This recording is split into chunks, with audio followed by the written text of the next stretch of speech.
J'ai vu qu'hier, il y avait beaucoup de questions relatives à la loi, dans l'Ancien Testament. Je pense qu'on va creuser. Donc,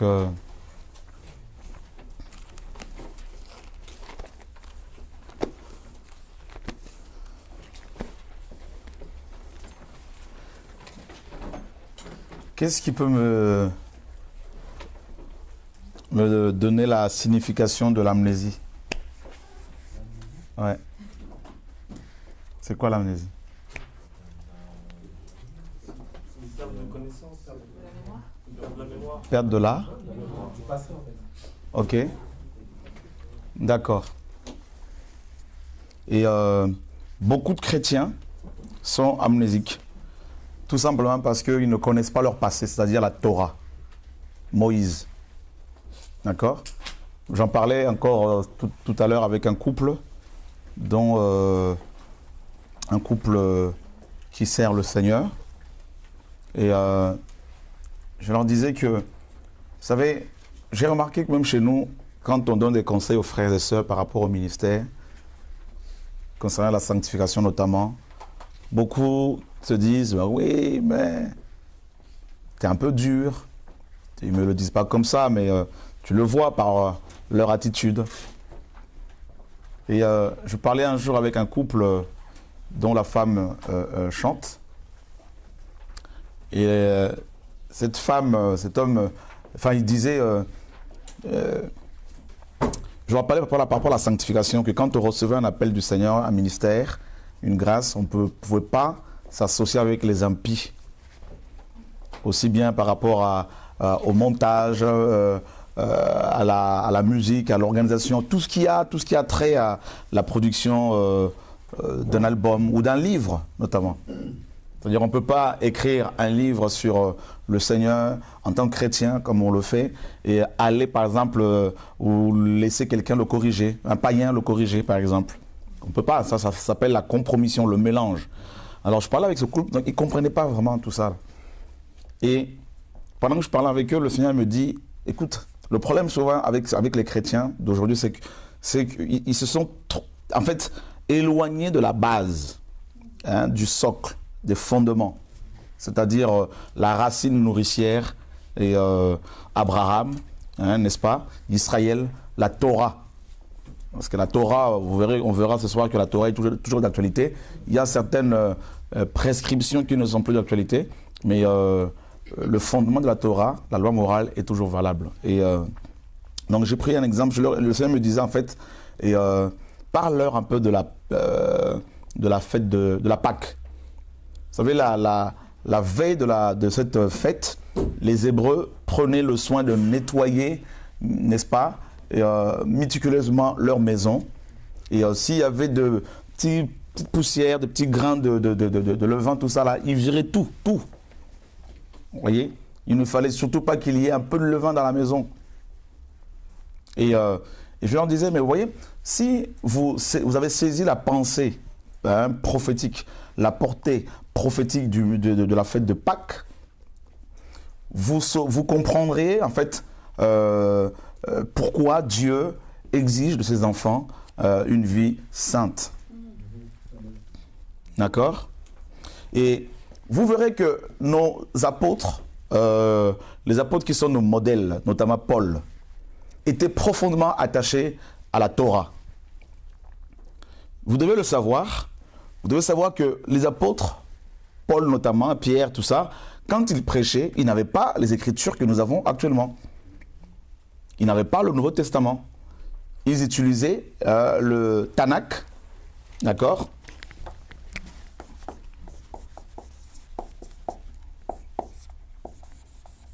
C'est-à-dire la Torah, les prophètes et les psaumes. D'accord? Donc, et ils utilisaient le Tanakh pour présenter Christ. Contrairement à nous autres. D'accord? Donc, et quand Paul dit à Tite, par exemple, il ne faudrait pas oublier les parchemins, il parlait justement de la Torah, hein, du Tanakh,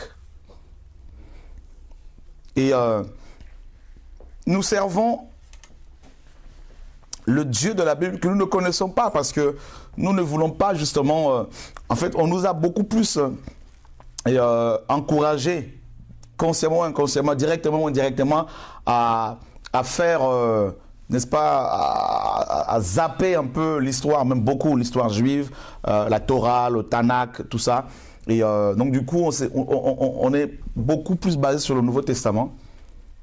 Et quand on parle de la sanctification aux chrétiens, à beaucoup de chrétiens qui sont uniquement basés sur le Nouveau Testament, ils ne comprennent pas pourquoi il faut qu'ils se sanctifient. Pourquoi est-ce qu'un chantre ne peut et ne doit pas, par exemple, s'associer avec des producteurs païens, voyez, avec des photographes païens. Ils ne comprennent pas.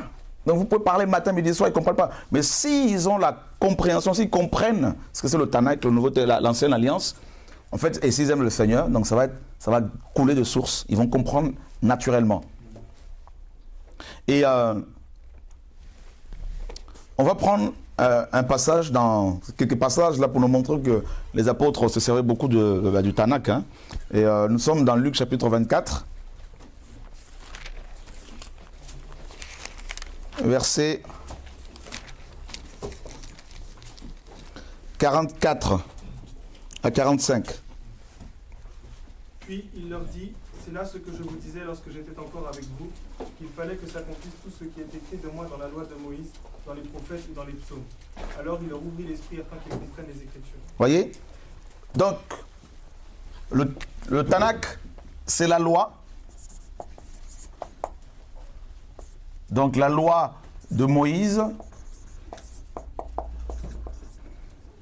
ou encore l'ancienne alliance,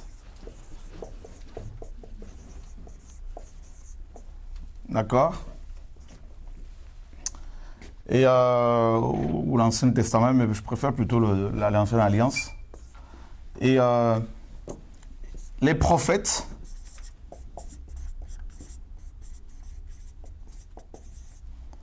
et les psaumes.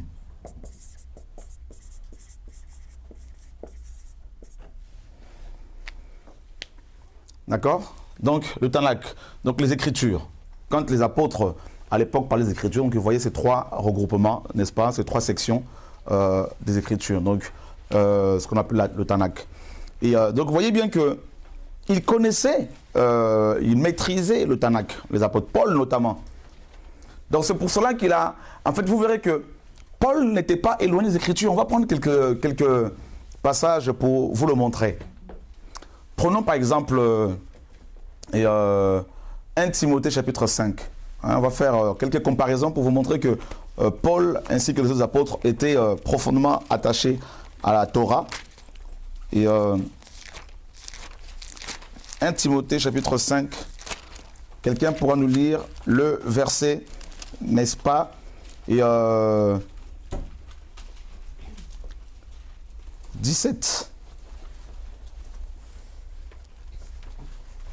1 Timothée 5, 17. Que les anciens qui dirigent bien soient jugés dignes d'un double honneur, surtout ceux qui travaillent à la prédication et à l'enseignement. Que les anciens qui dirigent bien soient jugés dignes d'un double honneur. Amen. Ok. Et alors ici, le mot ancien, c'est... je vais prendre ça avec moi à chaque fois. C'est presbyteros. D'accord? Qui donne vieillard.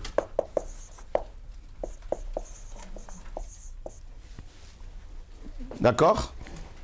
Je vais juste prendre quelques exemples pour vous montrer que Paul était attaché à la Torah, connaissait l'ancienne alliance. Et c'est important que nous la connaissions également, nous, chrétiens du temps de la fin. Et donc, pourquoi Paul a-t-il écrit ce passage? En demandant aux chrétiens, justement, à Timothée également, d'honorer les anciens, c'est-à-dire les vieillards. Ah ben, c'était dans la culture mosaïque. Nous sommes dans Lévitique chapitre 19.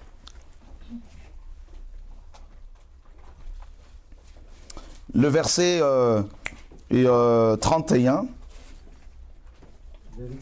à 32, surtout le verset 32. Ouais.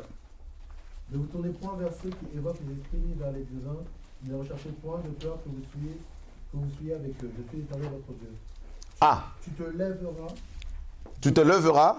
Devant les cheveux blancs. Ok. Et tu honoreras la personne du vieillard. Ah.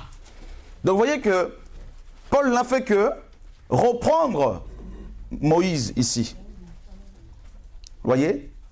Donc il était profondément attaché à l'ancienne alliance. Il connaissait l'ancienne alliance. Pourquoi beaucoup de chrétiens d'aujourd'hui, pourquoi beaucoup de pasteurs n'arrivent-ils pas à faire correctement l'œuvre du Seigneur? Parce qu'ils ont, n'est-ce pas, et ça y est, ils se servent de l'ancienne alliance pour leur propre avantage, pour leur propre ministère. Je prends juste un exemple. Ils vont beaucoup plus, certains vont beaucoup plus parler sur l'histoire de Moïse et Josué, comme quoi Josué servait Moïse pour mater les chrétiens. N'est-ce pas? Ils vont parler de Élie qui était servi par Élisée, tout ça. Mais ils ne vont pas plus loin que ça. C'est-à-dire sortir le message biblique, sortir la personne de Christ de l'ancienne alliance. D'accord? Et tirer des enseignements moraux qui peuvent, n'est-ce pas, nous aider à nous sanctifier, à craindre Dieu. On va prendre un autre passage, dans Lévitique chapitre 19 toujours. Le verset 18, si quelqu'un peut nous le lire. Tu ne te vengeras point et tu ne garderas point de rancune contre les enfants de ton peuple. Tu aimeras ton prochain comme toi-même, l'Éternel. Tu aimeras ton prochain comme un. Est-ce que vous savez que c'est la première fois où les Écritures parlent de l'amour que l'on doit avoir pour le prochain? C'est dans la loi de Moïse. C'est ici. Vous voyez? En fait, en hébreu, c'est juste une parenthèse, ce passage-là a été mal traduit, ce passage-là. Tu aimeras ton prochain comme toi-même. C'est pas ce que Moïse, ce que Yahvé voulait dire. Parce que c'est pas possible d'aimer son prochain comme pour soi-même. C'est humainement parlant, c'est... En fait, tu aimeras pour ton prochain comme pour toi-même. C'est ça la véritable traduction. Tu aimeras pour ton prochain comme pour toi-même. D'accord? Enfin bref, c'est juste une parenthèse comme ça. Et donc vous voyez que il connaissait, et vous voyez que Christ, quand il est venu, il a dit quoi dans Matthieu 5? Eh bien, tu aimeras ton prochain comme toi-même. Paul l'a dit, Pierre l'a dit, ils l'ont prêché. Donc il connaissait le Ténac, l'Ancien Testament. Ce soir, nous allons parler, bien sûr, nous parlons du Ténac, nous parlons de l'Ancienne Alliance. Et voilà, de la Torah. Parce qu'on ne peut pas parler de l'Ancienne Alliance sans parler de la Torah. Donc, voilà. Et il y a plein de passages comme ça qu'on peut voir. On va voir également notre passage dans Deutéronome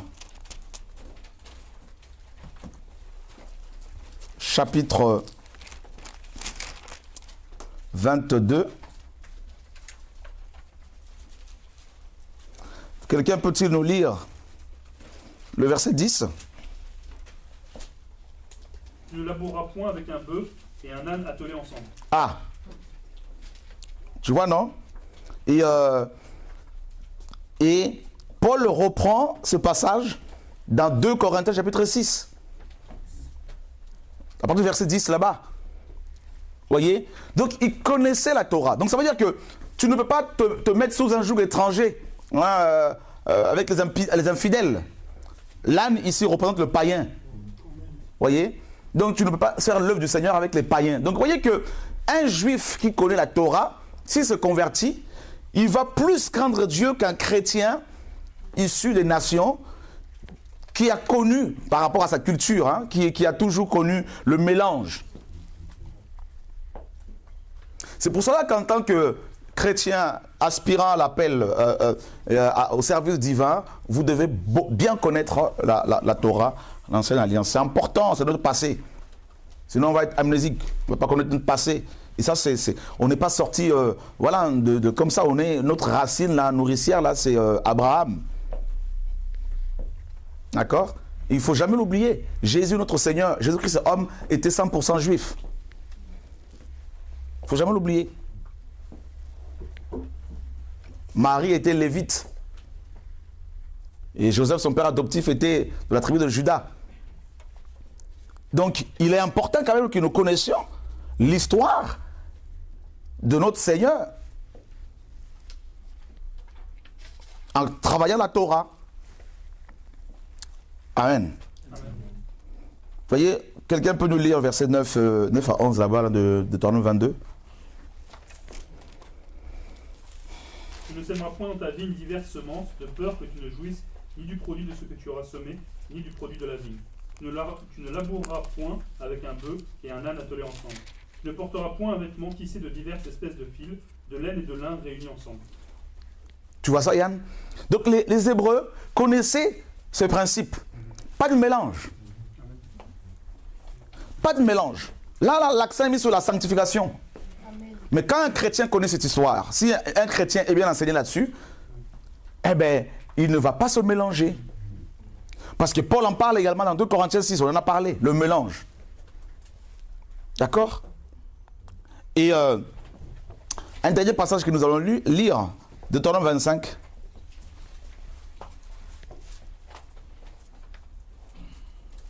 Verset 3 et au verset 1er au verset 4.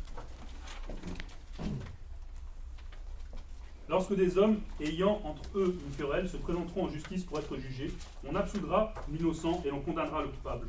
Si le coupable mérite d'être battu, le juge le fera étendre par terre et frapper en sa présence d'un nombre de coups proportionné à la gravité de sa faute. Il ne lui fera pas donner plus de 40 coups, de peur que, si l'on continue à le frapper en allant beaucoup au-delà, ton frère ne soit avili à tes yeux. Tu ne muselleras point le bœuf quand il foulera le grain. Vous voyez ici, et c'est terrible, hein?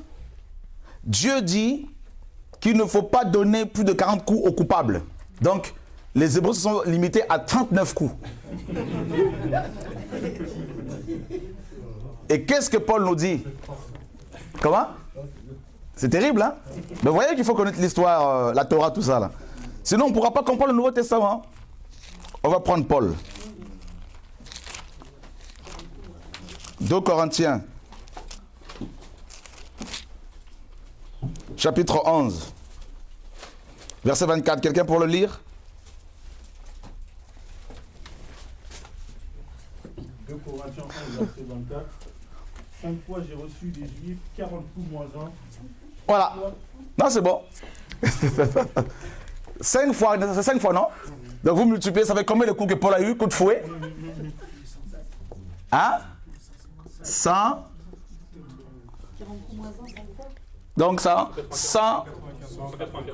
40 fois 5, ça fait 200. Donc moins 5, 180. 195 coups. Fouet que Paul a reçu. Donc vous voyez que en connaissant l'Ancienne Alliance, vous allez mieux comprendre le Nouveau Testament.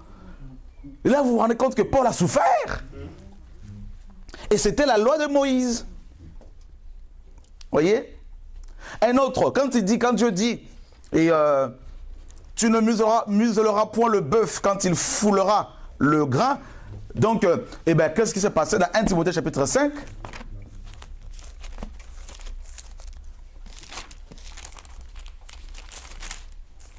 Quelqu'un peut-il nous lire? Verset 18. Car l'Écriture dit, tu ne muselleras point le bœuf quand il foule le grain et l'ouvrier mérite son salaire. Ah!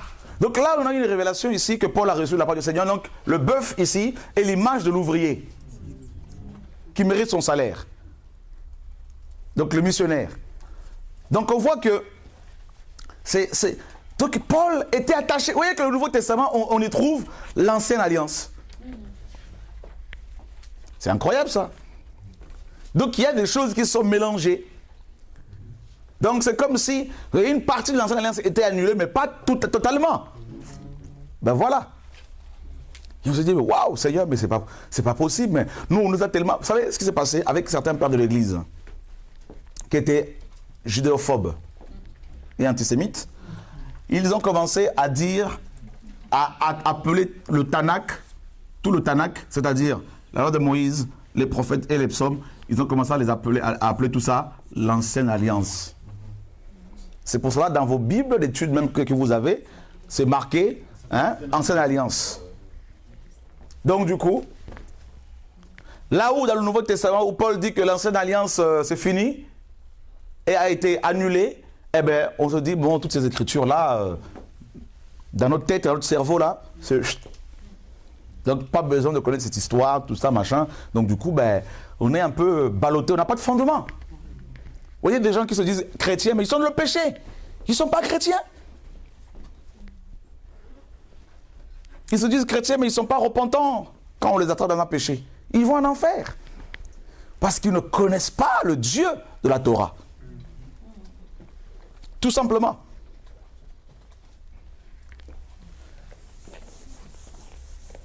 Est-ce que ça vous parle tout ça là? Alors, on va aller voir quelque chose de profond encore. Vous voulez qu'on y aille là? La Torah. Que signifie Torah? Hein? Torah signifie enseignement.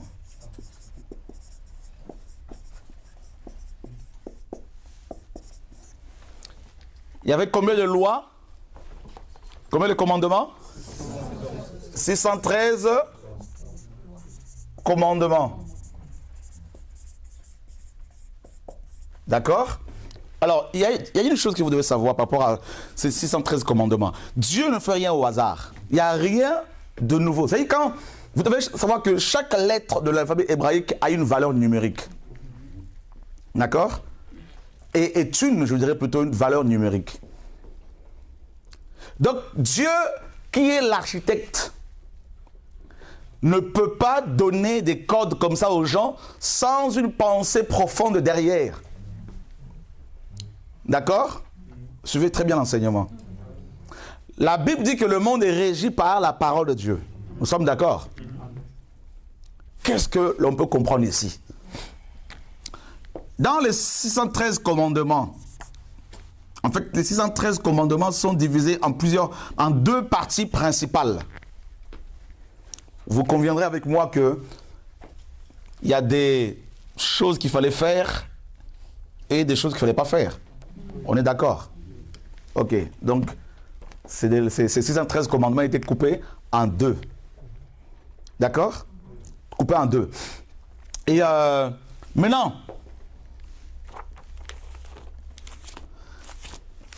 je vous pose la question, à quel moment Moïse a-t-il reçu ces commandements-là? Anne?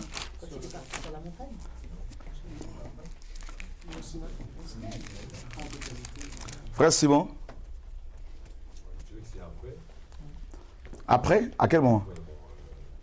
Il sortait de la montagne avec les 10 paroles. Et après il recevait comme ça. C'était un prophète, il recevait. Ok. Alors, il y a combien de jours dans une année? 365 jours. Eh bien, dans la Torah, il y a 365 actions négatives.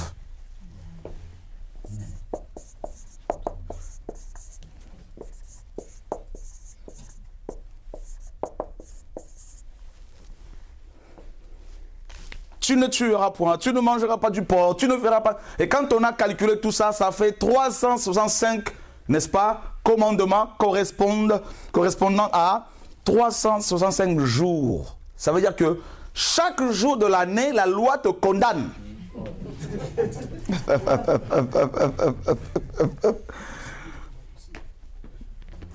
D'accord? Parce que Dieu est... Notez les questions s'il vous plaît. Dieu est tellement saint que quand la loi a été révélée, l'homme s'est rendu compte que, en fait, chaque jour de mon existence, je suis pécheur. D'accord? Et il reste combien de commandements après? Vous faites 613 moins 365? 248.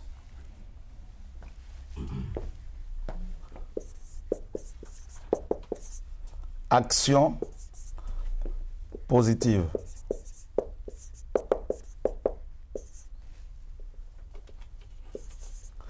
Et vous savez à quoi correspondent ces 248 actions-là? Posez-moi la question. Ah, Dieu est trop fort.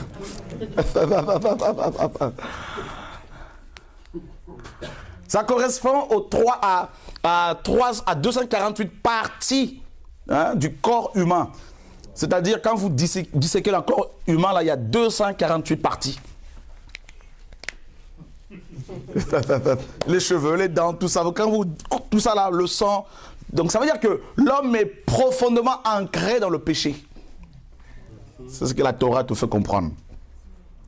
D'où la condamnation. Il n'y a pas une partie de l'homme qui ne soit pas plongée dans le péché.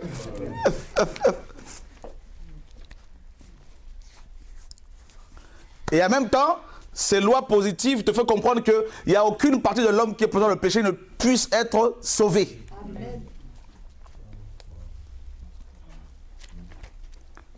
Et on peut le vérifier. Bah oui, tout est là, bien sûr. Dieu est trop fort, mes amis. Psaume 107. Quelqu'un peut-il nous lire versets 19 et 20? Est-ce que vous apprenez des choses nouvelles? Dans leur détresse, ils crièrent à l'Éternel et il les délivra de leurs angoisses. Il envoya sa parole, il les guérit, il les fit échapper de la fosse. Pour sauver les gens, qu'est-ce que le Seigneur, comment le Seigneur va-t-il s'y prendre? Qu'est-ce qu'il va faire? Il va envoyer sa parole.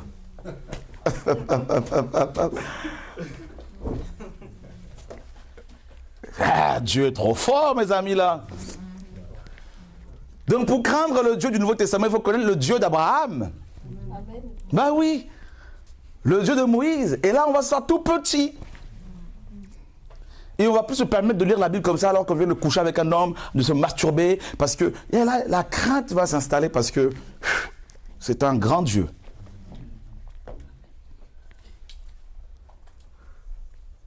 Amen. Amen. Et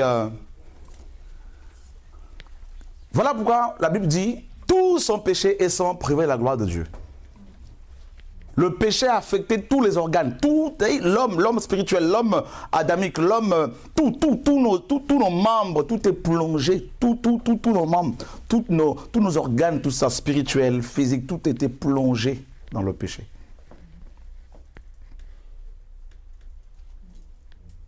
Et Dieu donne la Torah.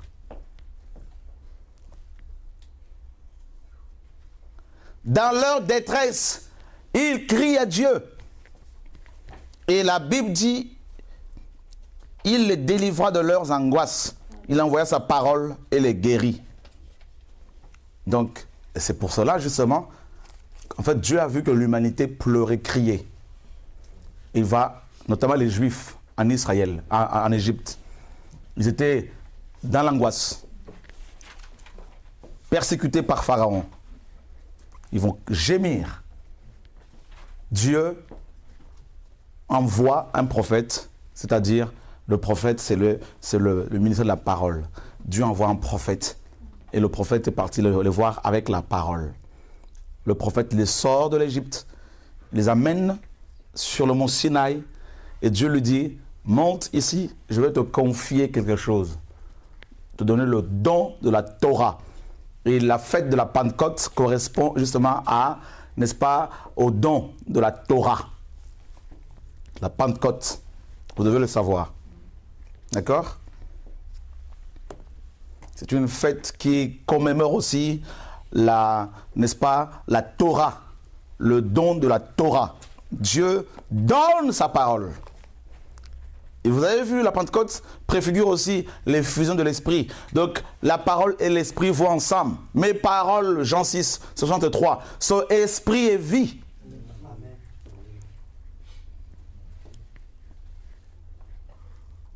Alléluia. C'est trop fort, Anne. Dieu est trop fort.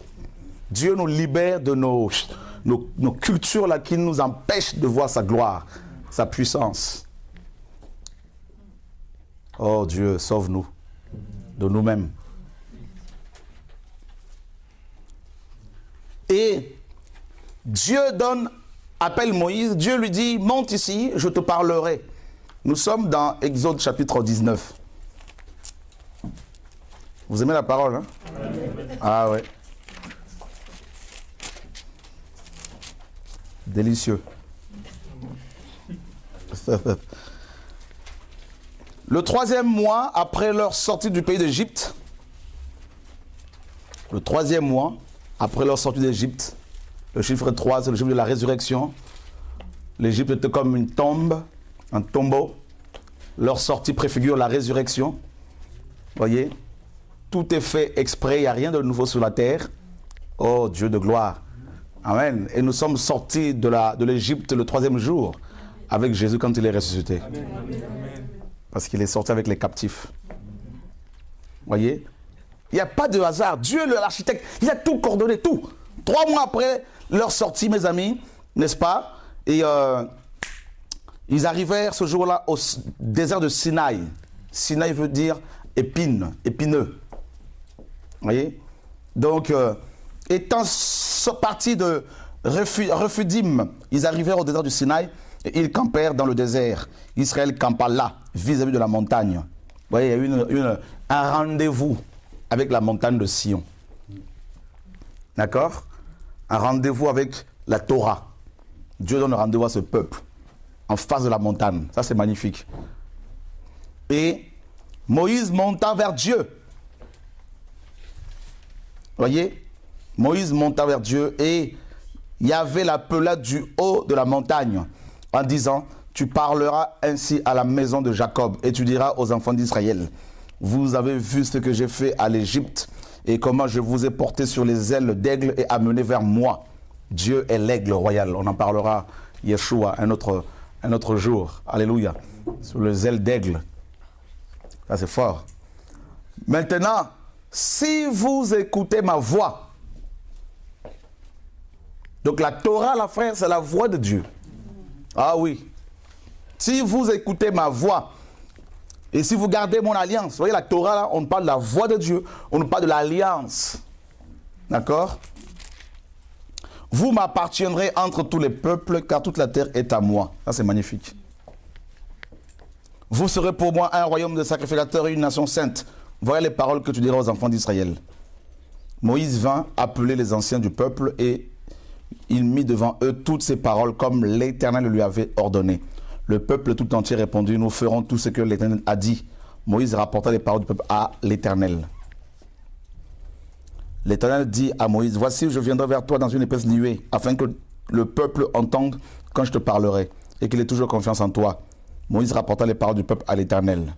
Et on connaît la suite, comment Dieu va demander à ce que les limites soient fixées tout autour de la montagne, même si un animal touchait la montagne et était foudroyé, selon Hébreux 12.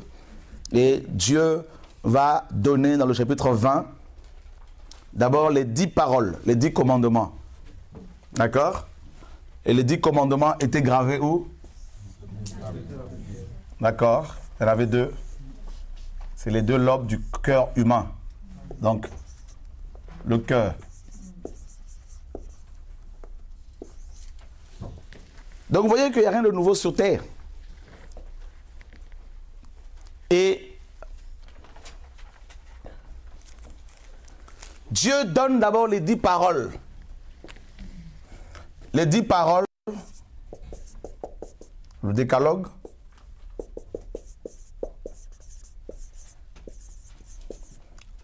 égale le socle de la loi.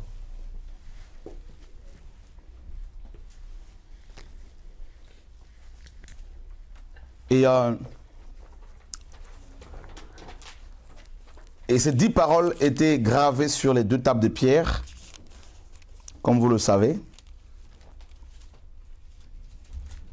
Et puis, le Seigneur lui a donné d'autres lois par la suite. Donc, nous avons, dans la loi de Moïse, je vais développer un peu ça là, nous avons, premièrement, la loi morale. Deuxièmement, la loi cérémonielle.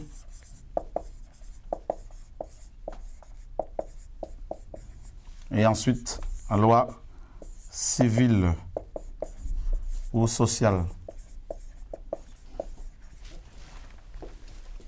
social. Donc, vous voyez, ces trois types de lois-là faisaient partie de la loi de Moïse.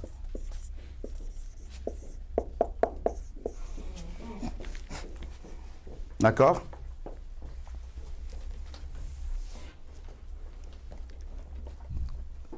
Et donc si vous lisez le chapitre 21, donc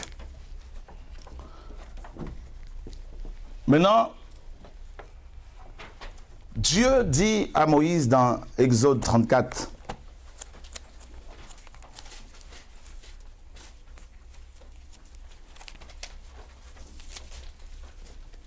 au verset 1er, quelqu'un peut le lire?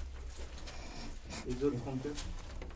L'Éternel dit à Moïse, taille 2 tables de pierre comme les premières, et j'écrirai les paroles qui étaient sur les premières tables que tu as brisées. Exode 32, verset 15 à 16. 32, 15. Moïse retourna et descendit de la montagne, les 2 tables du témoignage dans sa main. Les tables étaient écrites des 2 côtés, elles étaient écrites de l'un et de l'autre côté. Les tables étaient l'ouvrage de Dieu, et l'écriture était l'écriture de Dieu, gravée sur les tables. Ça c'est terrible, hein? Écrit comment? Le doigt de Dieu. D'accord? Et le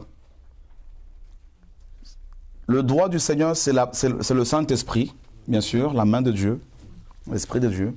Et la Bible dit que l'écriture était l'écriture de Dieu. Donc le premier écrivain de l'histoire biblique, c'est Dieu lui-même. C'est pour cela que la Bible dit que Yeshua est premier en tout. Donc on parlera sur Yeshua l'écrivain. Donc, bah oui. Vous n'avez pas vu que quand il a délivré la femme là, qui était condamnée dans Jean 8, l'écrivain. Waouh. Écrit à l'ange de. Elle a écrit l'argent là. Eh ben, c'est. Ah, Yeshua est trop fort. Vous voyez, donc, Moïse taille 2 tables. Il monte avec devant Dieu. D'accord? Vous devez savoir que la parole avant, elle était dans la nature.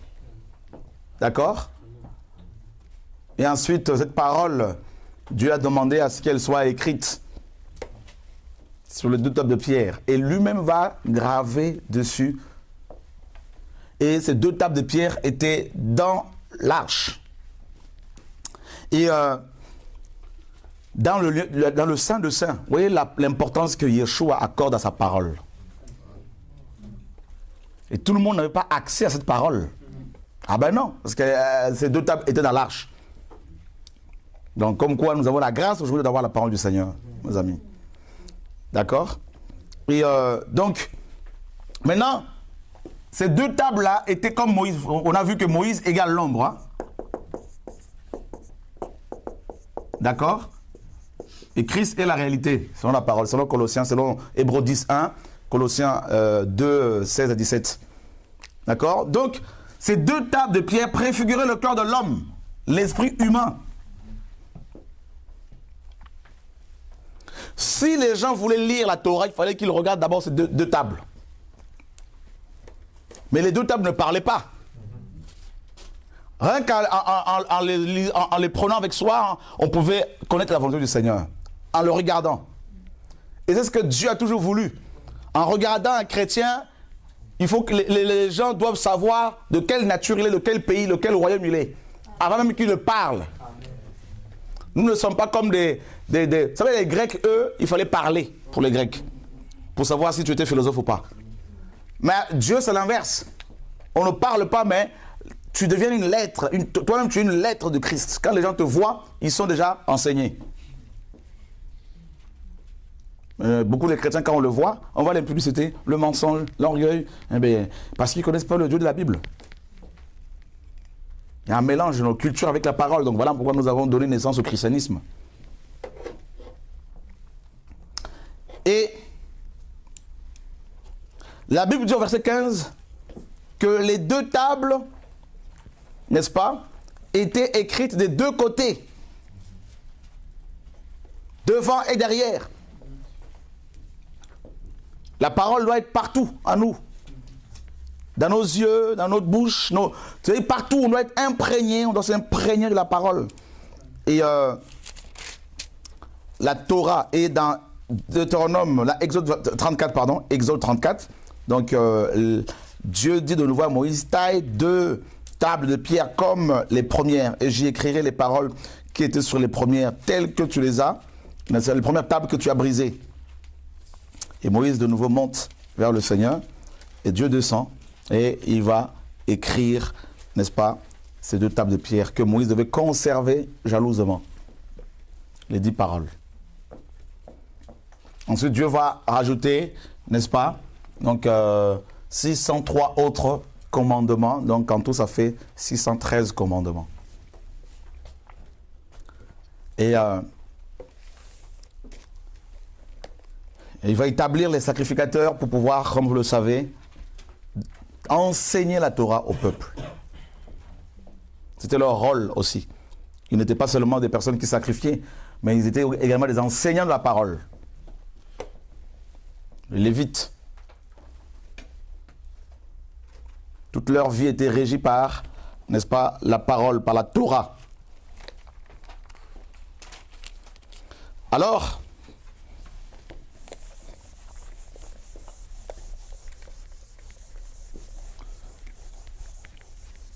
quelqu'un va nous prendre 2 Corinthiens chapitre 3, verset 1er au verset 5.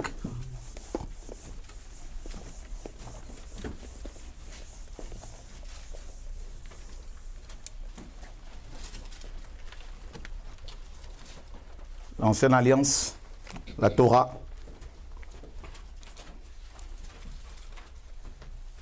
Commençons-nous de nouveau à nous recommander nous-mêmes, ou avons-nous besoin, comme quelques-uns, de lettres de recommandation auprès de vous ou de votre part? C'est vous qui êtes notre lettre, écrite dans nos cœurs, connue et lue de tous les hommes. Vous êtes manifestement une lettre de Christ, écrite par notre ministère, non avec de l'encre, mais avec l'Esprit du Dieu vivant, non sur des tables de pierre, mais sur des tables de chair, sur les cœurs. Cette assurance-là, nous l'avons par Christ auprès de Dieu. Ce n'est pas à dire que nous soyons par nous-mêmes capables de concevoir quelque chose comme venant de nous-mêmes. Notre capacité, au contraire, vient de Dieu. Ok. Paul nous fait comprendre que ces 2 tables, de la loi, fondement quand même du judaïsme, enfin de la foi juive.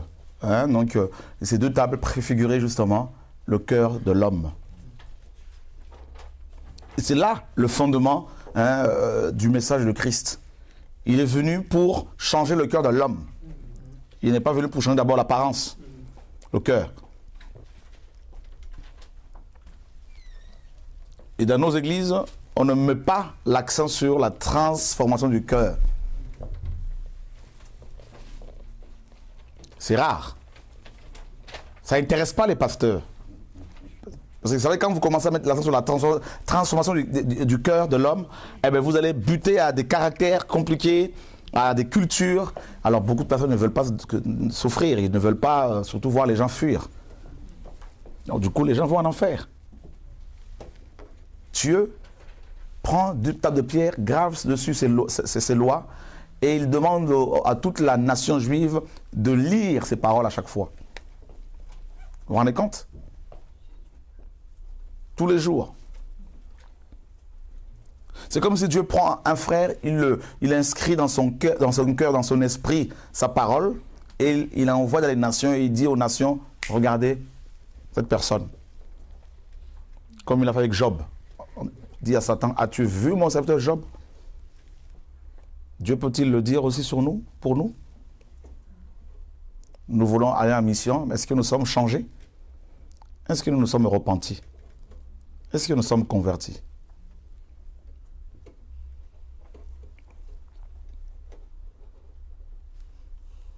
Alléluia. Amen. Et Paul dit, vous êtes des lettres de Christ, écrites non sur les tables de pierre, sur les cœurs de pierre, mais de cœurs de chair.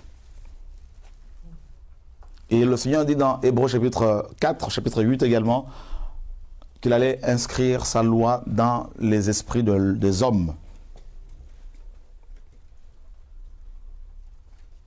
Et la référence. Donc, cette parole-là, qui était sur les 2 tables de pierre, sous Moïse, mes amis, a été ensuite mise sur papier, le papyrus, tout ça, le parchemin.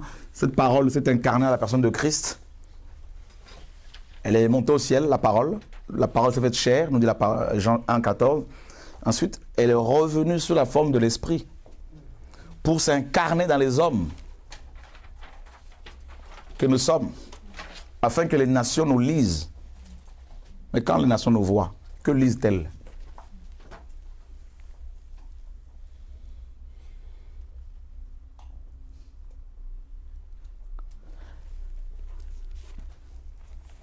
Alléluia.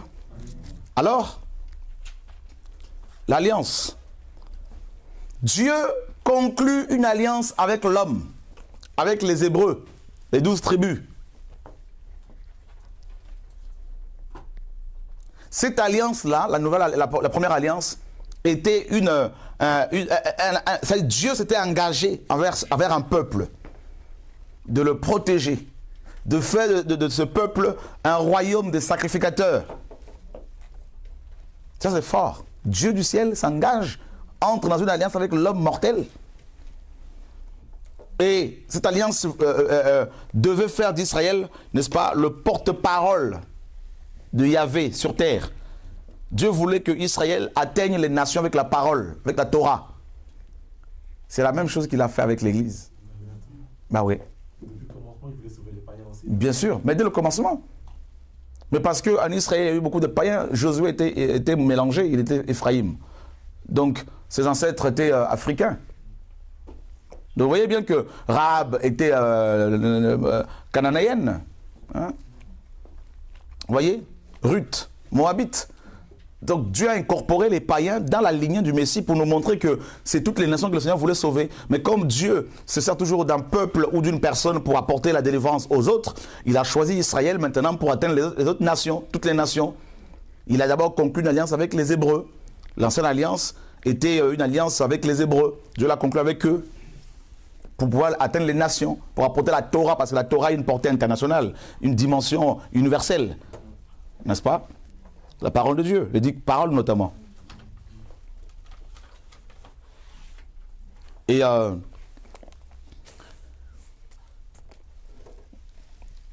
voyez, dans justement cette alliance, on a vu qu'il y avait les 10 paroles, ça c'est bon. Maintenant, tout ce qui est loi cérémonielle,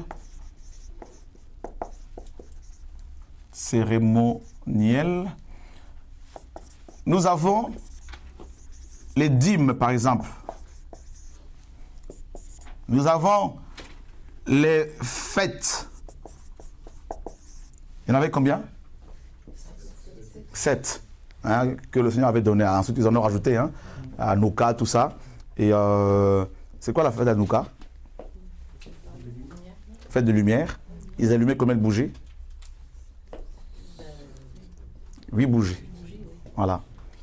Donc, voilà, parce que d'après la tradition, enfin bref, on en parlera. Enfin, voilà. Donc les fêtes de l'Éternel, il y en avait 7. Mais il y avait 3 fêtes de pèlerinage. C'était les mois. La Pâque, Pentecôte, Tabernacle.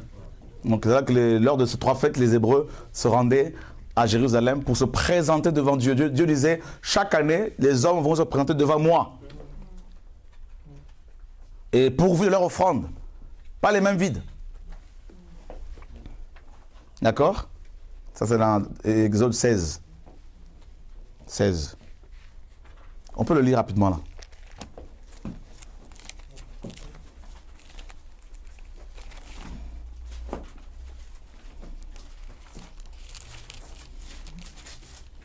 Et je dis quoi? Et pardon. C'est Deutéronome.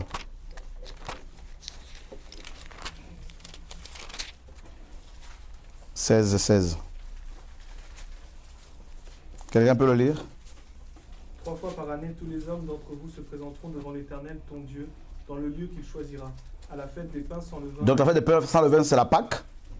Donc c'était une fête qui se confondait avec la Pâque. fête des semaines Donc la Pentecôte. et à la fête des tabernacles. Voilà. On ne paraîtra point devant l'Éternel les mains vides. Ah. Alléluia. Est-ce que c'est valable aujourd'hui? Si.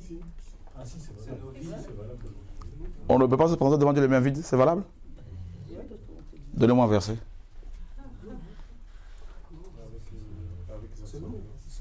Là, c'est nos vies en sacrifice. Ah ben voilà, c'est ça. Voilà. Donc ça sert à rien de se présenter devant Dieu sans nous. Sans nos vies. Amen. Dieu, vous avez vu que le Dieu de la Torah aime l'offrande. Vous devez le savoir. C'est biblique. Il dit aux enfants d'Israël, aucun homme ne doit se présenter devant moi sans les mains vides. Dieu ne peut pas concevoir ça.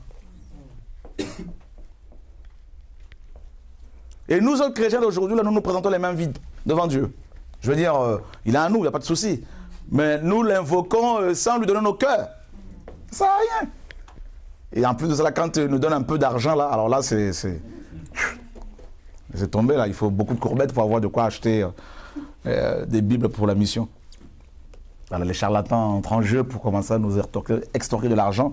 Enfin bref, Dieu aime l'offrande, mais l'offrande qu'il aime, là, c'est nos vies. Donne-moi ta vie. Il dit à la femme samaritaine, donne-moi de l'eau. Vous voyez? Ben oui. Seigneur, je veux te servir. Seigneur, donne-moi, je veux aller en mission. Donne-moi l'onction. Dieu dit, oui, c'est bien tout ça. Mais donne-moi ton cœur là qui convoite à chaque fois. Enfin bref.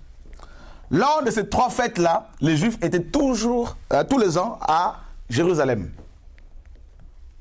La Pâque et la Pentecôte, c'était les 2 fêtes du printemps. D'accord? Donc, le 14 du mois de Nissan, c'est la Pâque. Donc, mars-avril. Et 40 jours après la Pâque, toujours au printemps, c'était la Pentecôte. Et ensuite, la fête de l'automne. Donc, l'automne, c'était la fête de Tabernacle. Et donc, ça, c'est le royaume, le Tabernacle. D'accord? Donc, vous comprenez pourquoi dans le Nouveau Testament, Jésus était toujours à Jérusalem lors de ces fêtes. Dans Jean 7, on nous dit que pendant la fête de la Pentecôte et de Tabernacle, il était à Jérusalem. Lors de la Pâque, il était là. Parce que c'était une occasion pour pouvoir proclamer la parole. Parce que les Juifs du monde entier étaient là. Voyez? Paul également dirait dans Actes, il faut que je célèbre la fête prochaine à Jérusalem. Parce qu'il se disait, comme les Juifs de la diaspora seront là, donc c'est une occasion pour que je puisse les ramasser avec la parole. Ils vont se convertir, c'est une bonne occasion. Mais ils lui ont résisté. Voyez? Donc, la Pâque, et la Pentecôte, tout ça, fait bref, les fêtes de l'Éternel. Et on sait que ces fêtes-là étaient prophétiques. Et ça, c'est terrible. C'est-à-dire, il n'y a rien de nouveau. Donc, vous voyez que le Nouveau Testament, en fait, le Nouveau Testament, quand on creuse un peu l'Ancien Testament, on trouve le Nouveau Testament. Mais eux-mêmes, Moïse, tout ça, ne comprenaient pas les choses. Ils étaient comme voilés. Et ensuite, il y a les sacrifices. D'accord? Et offrandes, tout ça. Les sacrificateurs.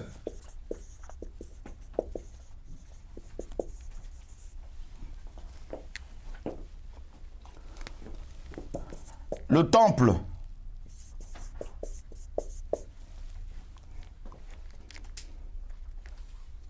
Les ablutions.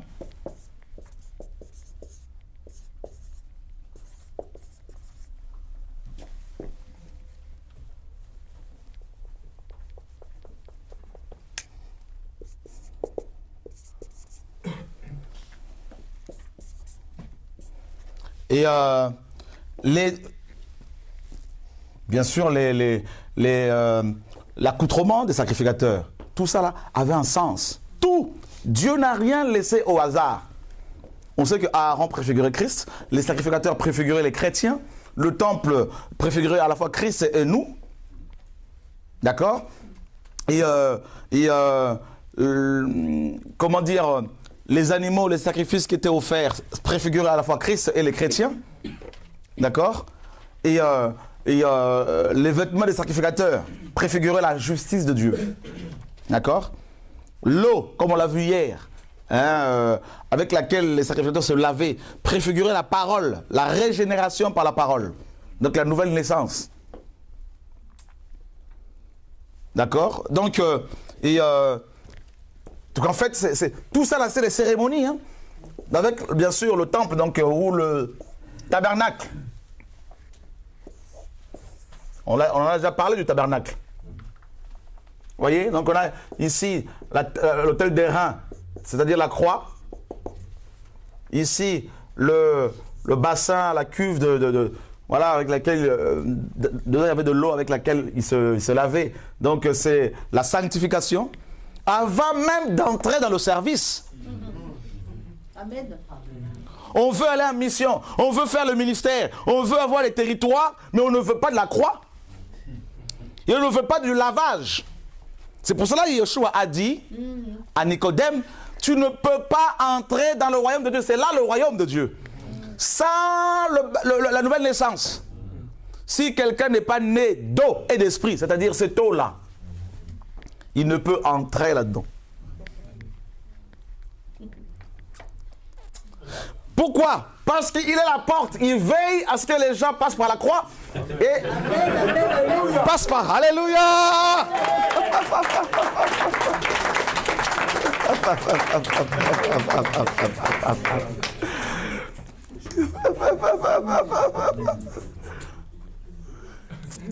Non, Jésus est trop fort. Donc c'est pour cela qu'il dit à Nicodème, tu es docteur de la loi et tu ne connais pas ces choses. Il voulait lui dire quoi? Tu es censé connaître, savoir que on ne peut pas entrer dans le tabernacle l'arche, dans le royaume, sans passer par l'autel d'airain et la cuve d'airain.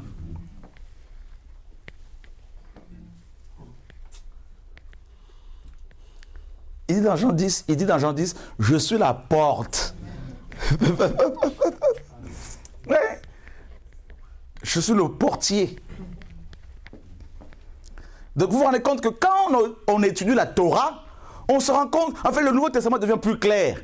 Donc on ne peut pas frauder. Hein?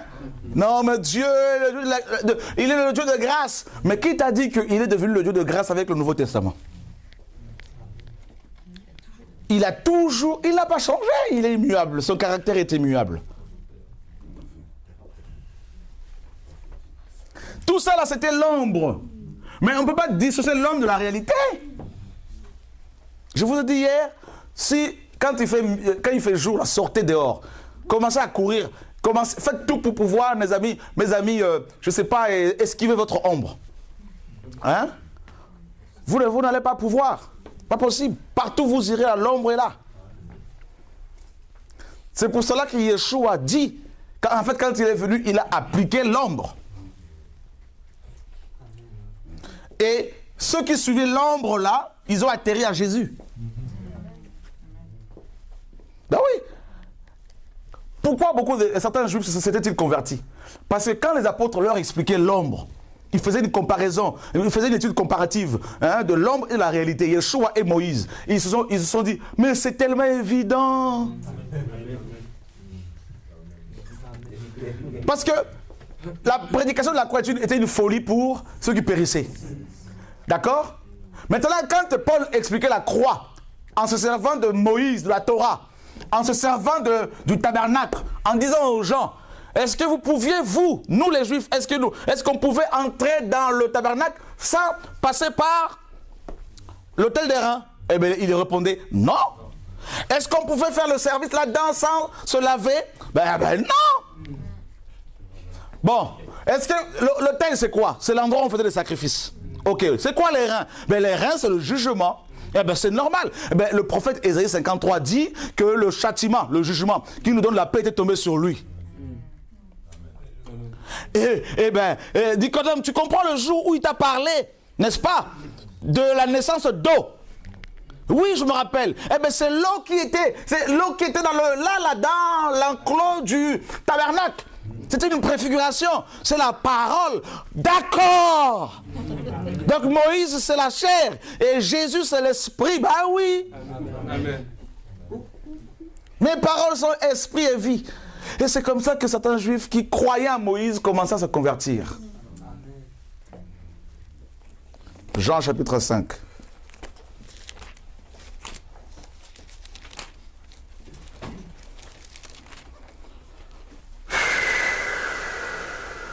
Verset 46. Quelqu'un peut le lire à haute voix? Jean 5, 46. Car si vous croyez Moïse, vous me croirez aussi, parce qu'il a été écrit à mon sujet. Ah! Alléluia! Est-ce qu'on peut acclamer la parole de Dieu, frères et sœurs? Magnifique la parole. Car si vous croyez Moïse, vous me croiriez aussi, parce qu'il a écrit à mon sujet.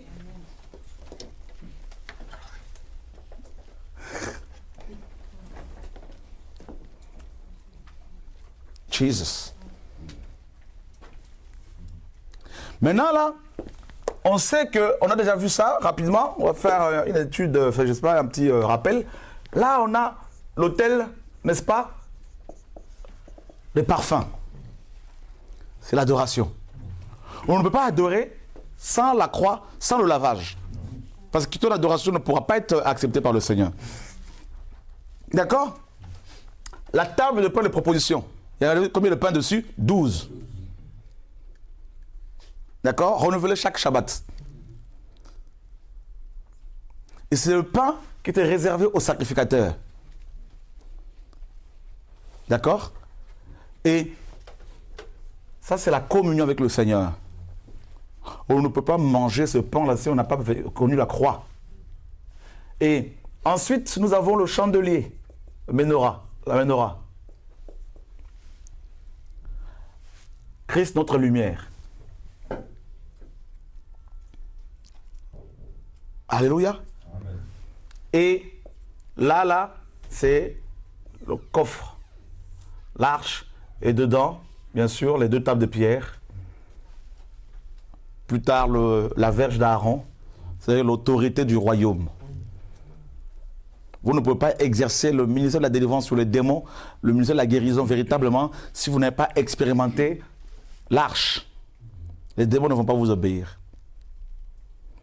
C'est pour cela, frère, que vous savez, on pense que Dieu, le Dieu de la nouvelle alliance, n'est pas le même que le Dieu de l'ancienne, mais c'est la même chose. Vous ne pouvez pas expérimenter la puissance, la gloire de Dieu, l'autorité de la verge d'Aaron. Vous ne pouvez pas vivre l'autorité de la parole, parce que c'est là-dedans que la parole est, dans la gloire. Si vous n'êtes pas passé par la croix, par le lavage, si vous ne mangez pas le pain là, chaque jour, notre pain quotidien, la parole. Si Christ n'est pas votre lumière là, bien comme il faut là. C'est un processus. Et quand le souverain sacrificateur entrait ici, on l'attachait avec des chaînes. Le 10 du jour du mois d'Étanim. Le 7e mois. Le jour de Yom Kippour. Kippour, pardon.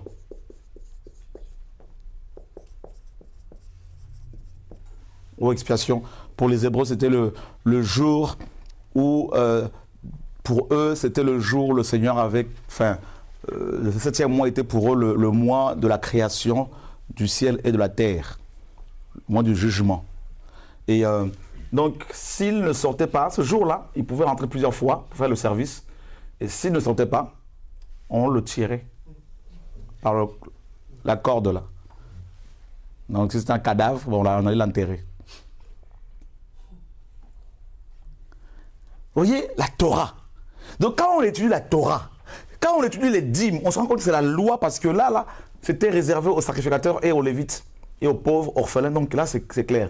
Les fêtes de l'Éternel, les étudier bien comme il faut, chaque fête, et leur signification prophétique. On sait que les fêtes des prémices, par exemple, nous parlent de la résurrection. Les fêtes de la Pâque, la mort. Les fêtes de pain sans levain, pareil, la mort. Dieu ne veut pas de levain. le péché. La fête de penser à le... Donc, vous savez, chaque fête a sa signification. La fête de la Pentecôte, c'est l'effusion de l'Esprit. Tabernacle, c'est le royaume. Vous voyez? Vous avez vu, la fête de Tabernacle est pratiquement, c'est la dernière fête. Ça veut dire quoi? On commence par la Pâque, la croix, pour entrer dans le royaume. Le Tabernacle. Pas l'inverse. La fête de Pâques, c'est la première fête. C'est-à-dire, c'est la croix. On commence par la croix. L'autel des reins. D'accord? Mais ces enseignements-là dans les églises, on ne les donne pas. Donnez, vous serez bénis. Dieu vous aime beaucoup, mes frères. Vous êtes des grands hommes de Dieu, des grandes femmes de Dieu. Vous avez beaucoup d'onction. Vous allez voir, Dieu va vous bénir. Donc, tout ça, machin. Soyez fidèles à votre église locale, à votre pasteur. Oui, vous irez en mission ici, là, en Afrique, en Australie, en mission. Mais ces jeunes qui partent en mission, est-ce qu'ils sont formés? Est-ce qu'ils sont d'abord convertis? Ou est-ce que parce qu'ils s'ennuient? Hein? Ils veulent découvrir le monde et ils se servent de la parole comme couverture. Ils vont se ramasser les démons à gauche à droite et ils meurent comme ça, ils vont en enfer.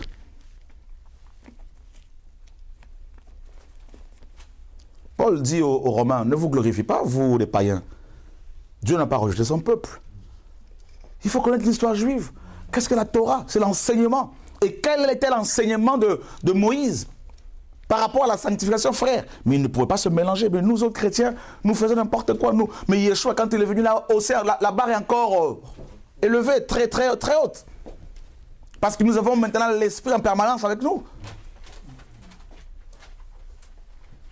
Moi, je vois des gens qui se disent chrétiens et qui, n'est-ce pas, vont donner des belles paroles aux femmes, vont leur promettre le mariage et ça les fait tourner en bourrique. Et ils se disent chrétiens, mais ils ne sont pas chrétiens, ces gens-là. Ils ne tiennent pas leurs paroles.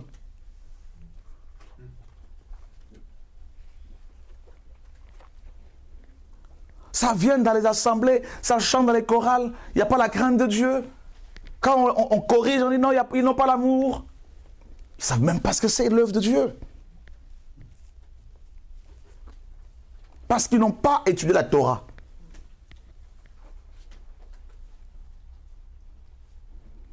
Vous savez, sous Moïse, là, même chez les Juifs, la méditation, c'est murmurer, littéralement, la parole. C'est murmurer pendant des heures et des heures. Nous autres, là, on est tellement légers que quand on prend la parole, juste un verset comme ça, on balance vite fait, et puis ça, on dit, on va servir le Seigneur, on est prêt pour le ministère maintenant. Non, j'ai une onction terrible sur ma vie, tout ça, machin. Non, après, j'ai une vision, tout ça, vraiment, par rapport à mon ministère. Moi, aux gens, arrêtez-moi avec ces visions un peu, là. Nourrissez-vous de la parole. Amen. Vivez la parole dans le quotidien.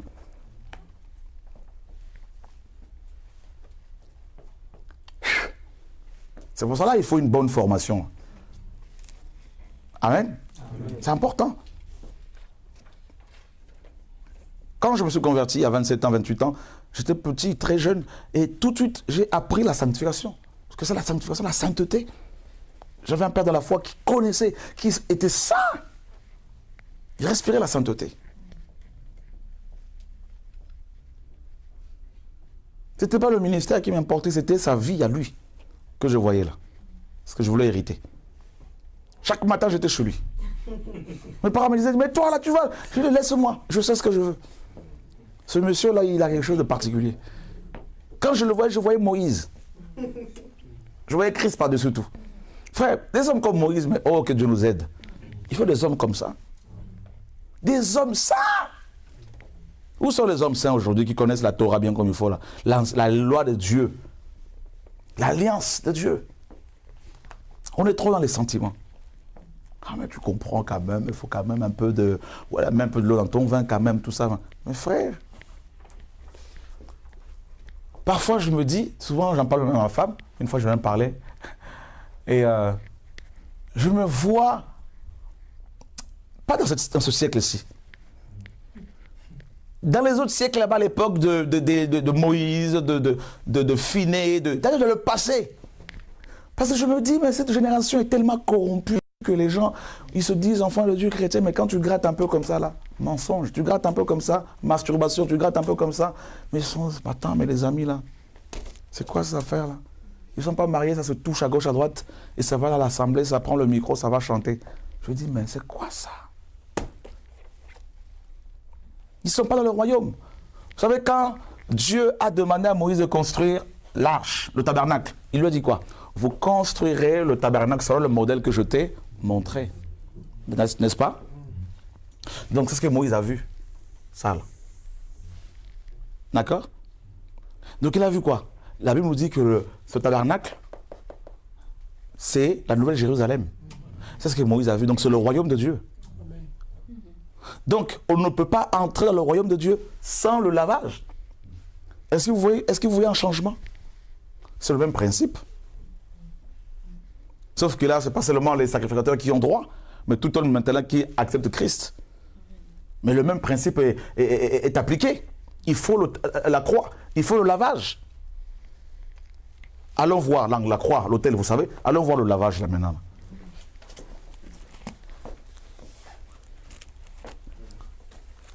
Tite 3.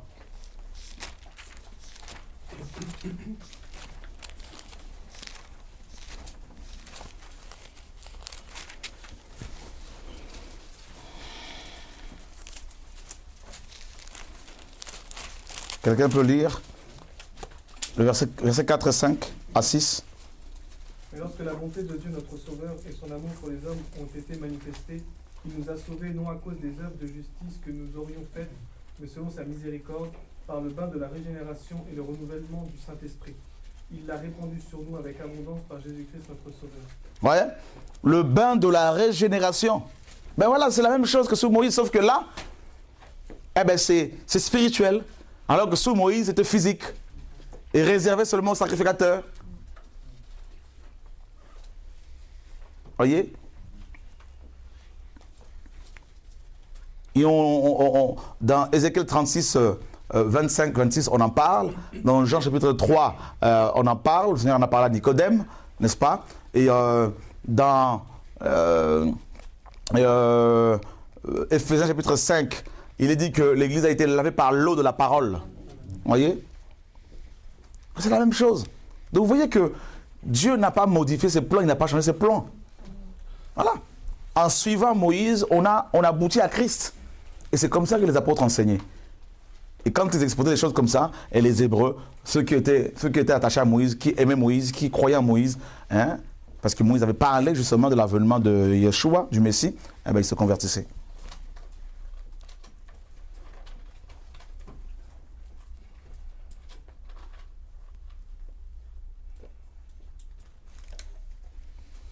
Chez les Hébreux, les femmes ne pouvaient pas se marier sans... C'est une femme juive. Mais c'est pas possible, elle peut pas... Vous savez, elle ne peut pas se marier sans... Elles gardaient leur virginité jusqu'au mariage.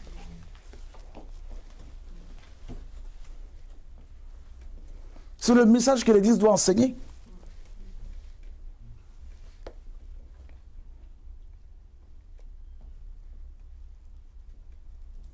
L'Église est née avec 120 juifs, il ne faut pas l'oublier.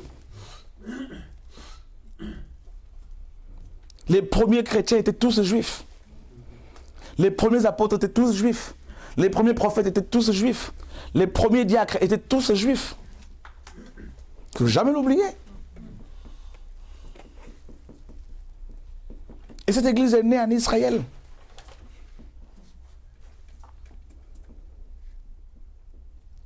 Et nous disons, chrétiens, descendants d'Abraham, fils d'Abraham, hein, et quand on regarde la plupart de ces enfants d'Abraham, soi-disant, leur vie, c'est tombé. Parce qu'on leur a dit, ah, mais c'est la grâce maintenant. Mais qui vous a dit que Dieu a changé? Jésus dira même que celui qui regarde une femme pour la convoiter a déjà commis un adultère dans son cœur. Mais c'est terrible. Satan a réussi à pervertir le message de la grâce. Et c'est pour cela que beaucoup de chrétiens vont en enfer. Quand ils meurent comme ça, ils vont en enfer. Ils s'étonnent. Mais comment serait-il possible? Le Seigneur dit, mais avez-vous lu ma parole? Tu ne convoiteras point. Ce n'est pas écrit dans la Torah? Si. Tu ne voleras point. Ce n'est pas écrit? Si. Ah ben voilà. C'est ici, en enfer. Mais Seigneur, moi, on m'a dit que tu es le Dieu de l'amour, de la grâce. Ben oui, mais qui t'a dit que moi, Dieu, j'ai changé? Jésus-Christ est le même hier, aujourd'hui, éternellement. C'est écrit.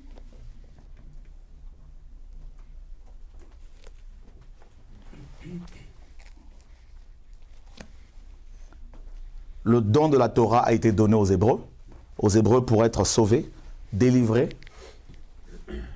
Beaucoup de gens ont rajouté leurs coutumes, leurs traditions, tout ça, et ils ont perverti, parmi les Juifs bien sûr, le message de Moïse. Maintenant, l'Église a reçu le don de la parole, Yahushua. Comme Israël avait reçu le don de la Torah, Dieu a tant aimé le monde qu'il a donné son Fils unique. Et que faisons-nous? Eh bien, nous avons amené plein de doctrines, plein de machins, plein d'enseignements, de philosophies, de traditions, que nous essayons d'incorporer à la parole. Et ça a donné tous ces mélanges que nous connaissons aujourd'hui. Des faux chrétiens, des adhérents, de simples adhérents. Et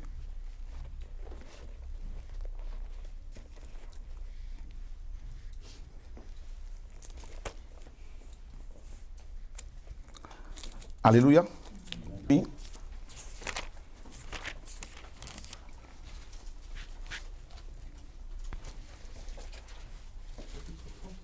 Chapitre 31, 32. Voici les jours viennent, dit l'Éternel, où je ferai avec la maison d'Israël et la maison de Juda une alliance nouvelle. Non comme l'alliance que je traitais avec leur père, le jour où je les saisis par la main pour les faire sortir du pays d'Égypte. Alliance qu'ils ont violée, quoique je sois leur maître, dit l'Éternel. Ils ont violé cette alliance, donc la Torah. Ils l'ont rejetée. Parce que la Torah, le personnage central de la Torah, c'était le Messie.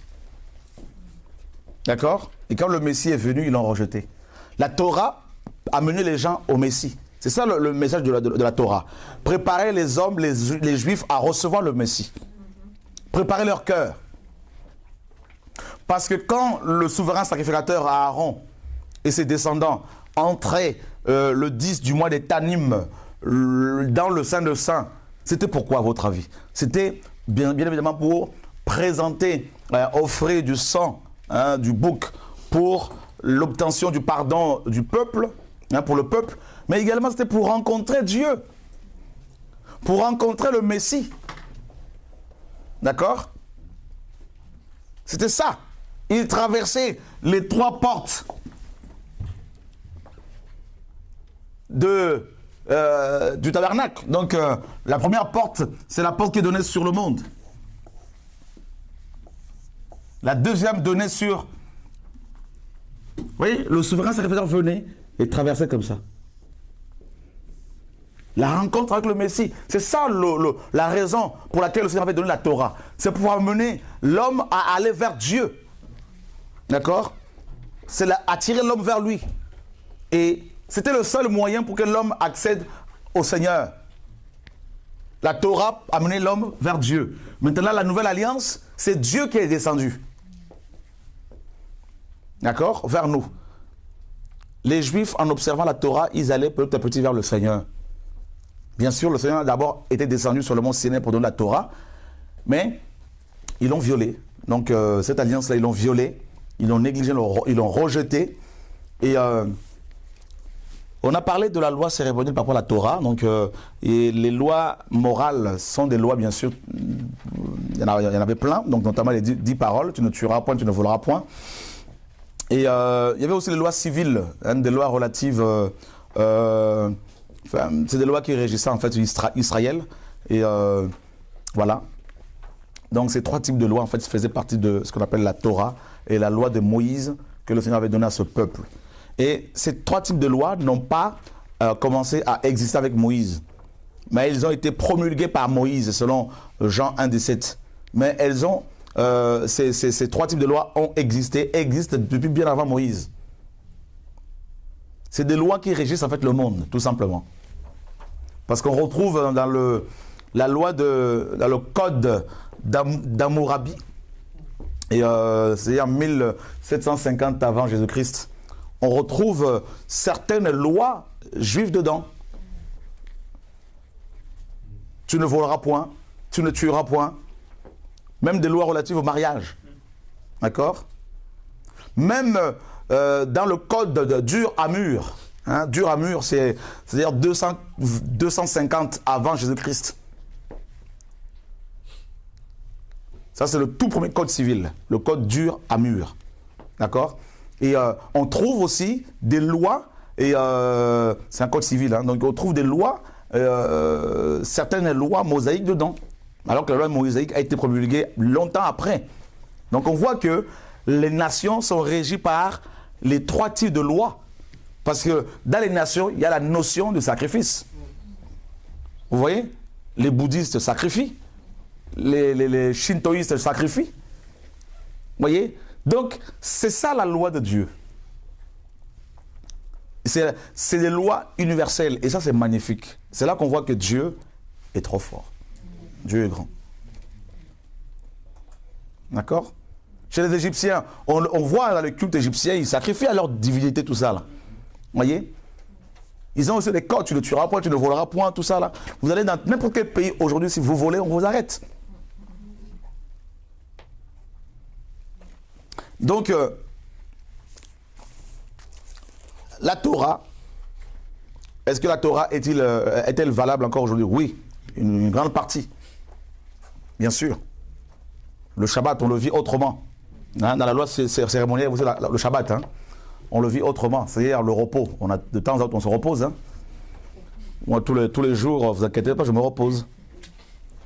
Vous vous dites, mais tout le temps, il enseigne, il ne se fatigue pas, il faut qu'il se repose. Ne vous inquiétez pas pour moi. Ouais. Je me repose. Alléluia. Et c'est important. Dieu nous donne le repos. Et des questions?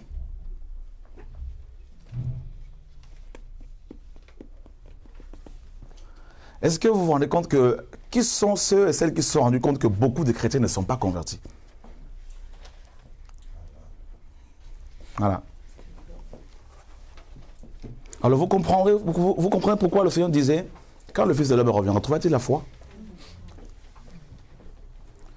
Nous nous sommes écartés des fondements juifs, de la Torah, des prophètes.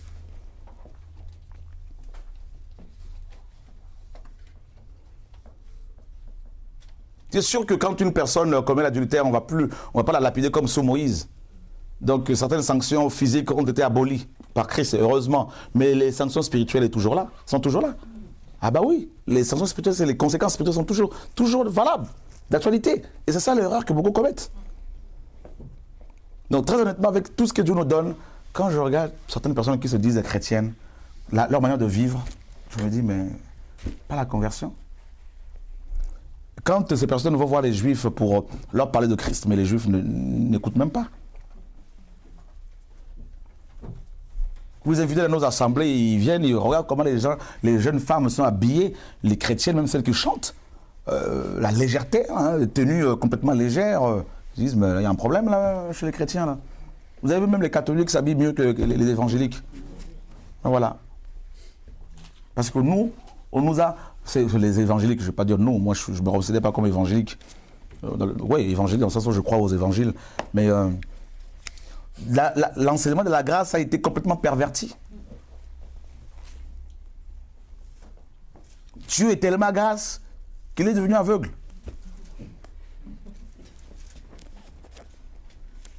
C'est pas grave, les gens viennent, oh frère, nous sommes possédés, nous sommes chrétiens, nous jouons de la musique, comme la dernière fois. Mais quand tu grattes un peu les gens, tu grattes un peu là, ça fume de cigares. Je dis, mais ils ne sont pas convertis là. Et quand tu dis ça aujourd'hui, on te dit, non mais t'es méchant, il n'y a pas l'amour. Il condamne.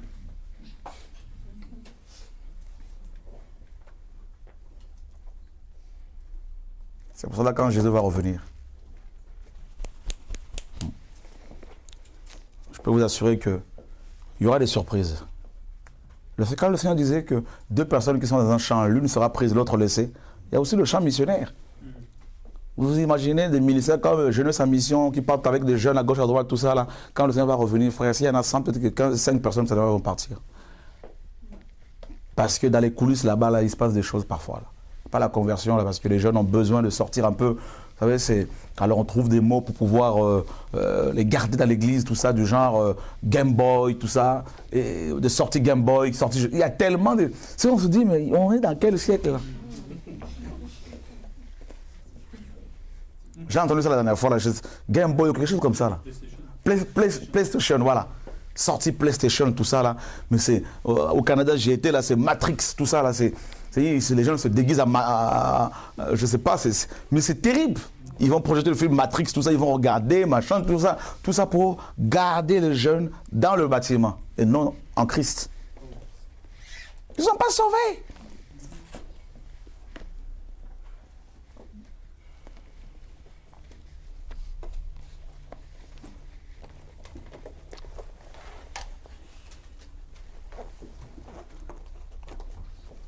Et beaucoup de pasteurs, eux, ne connaissent même pas la Torah. Posez la question à beaucoup de pasteurs. Pasteur, qu'est-ce que l'Ancien Testament? Posez la question à vos pasteurs, dans le but de comprendre. Vous allez voir. Ah, l'Ancien Testament? Ah, mais c'est de Genèse à Malachie. C'est ça l'Ancien Testament. Essayez de vérifier, vous allez voir. L'Ancien Testament commence à Genèse et finit à Malachie. Voilà, ça c'est l'Ancien Testament, tout ça là. Alors que l'Ancien Testament, c'est la loi mosaïque, particulièrement la loi cérémonielle que Christ est venu accomplir. C'est ça l'Ancien Testament. L'Ancien Testament égale la loi cérémonielle. Sacrifice d'animaux, observation des jours. Tu vois ça, Joël? À quel point on est à côté? C'est ce qu'on appelle, dans l'Ancien Testament, c'est fini ça. Christ a accompli cela. Il a accompli quoi? La loi cérémonielle. Pour que nous observions la loi morale. Vous voyez mes amis à quel point on est à côté de beaucoup à côté de la plaque, hein, sur beaucoup de choses. Hein.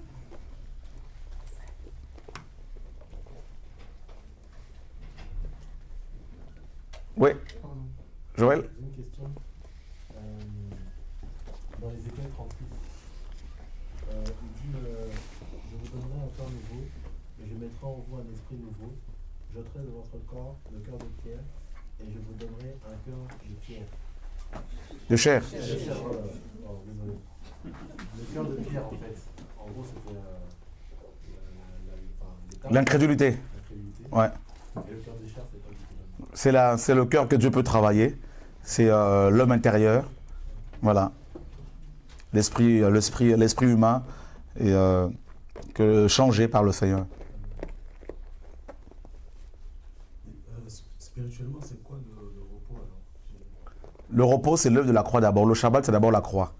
Ensuite, demain, je vais définir un peu ce que c'est le Shabbat. On va voir où les 7 feux de l'Éternel, on va voir, pour rentrer encore dans la Torah, dans l'Ancien Testament, cette partie de la Torah que le Seigneur a accomplie, qu'on appelle la loi cérémonielle.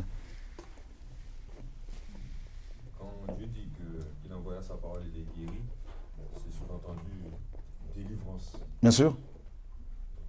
Guérir, là, il y a la racine, là, c'est Oshua. C'est Jésus-Christ, en fait. Voilà. Partout. En fait, il envoie sa parole, c'est-à-dire, car Dieu a tant aimé le monde qu'il a donné son Fils. Et la parole s'est faite chair. Voilà. Parce qu'on aurait pu penser que c'était d'abord guérir physiquement, on utilise ce verset. Oui, bien sûr, mais c'est d'abord la guérison spirituelle de l'âme.